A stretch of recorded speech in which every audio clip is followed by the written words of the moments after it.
Let us now discuss 8th bit of problem 3. In this problem, they have given that nth term value, common difference and sum of the n terms. Now, the question is, we need to find the values of n and a.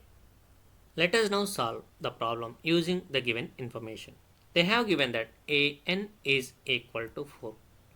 And we know that an formula, nth term formula, a plus n minus 1 into d is equal to 4. We have written because an formula is a plus n minus 1 into d. In place of d, let us put 2. So after substitution, you can write as shown here. Then when you simplify, you will get a is equal to 6 minus 2n. Let us assume it as equation 1. Now we have Sn value is equal to minus 14. Let us take that. And we know the formula sum of the n terms is equal to n by 2 into a plus l. L is nothing but last term. Here an is the value of l. So we are writing in place of l 4 and in place of Sn minus 14 we are writing. When you take this 2 towards left side, you have to multiply. After multiplication, you will get minus 28 is equal to n of a plus 4. After simplification, you will get a is equal to minus 28 by n minus 4. Let us assume it as equation 2.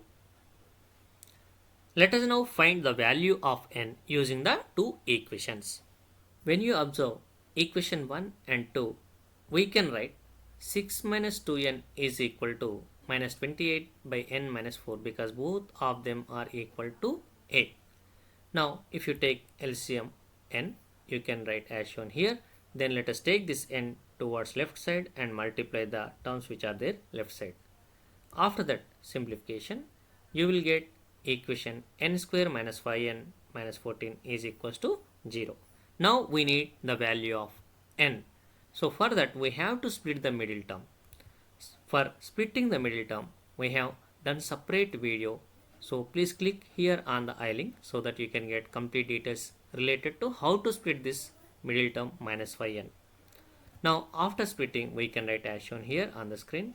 And after factorization, we can write n minus 7 into n plus 2 is equals to 0. Means we have done factorization of this quadratic polynomial. So now the product of these two things are equal to 0 means n minus 7 is equals to 0, then you will get n is equals to 7, or n plus 2 is equals to 0, then you will get n is equals to minus 2. But in arithmetic progression, we will have positive number of terms but not negative number of terms. Therefore, n is equal to 7 we will get from the two equations. We got the value of n. Now let us find the value of a.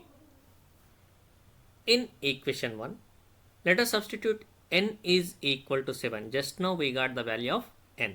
So that value we are going to substitute in this equation 1. So in place of n, if you write 7, then you will get value of a is equal to minus 8. Therefore, a is nothing but first term is minus 8 and number of terms n is equal to 7. This is the answer for the given question. Hope you got good clarity. Thanks for watching and learning. Have a nice day.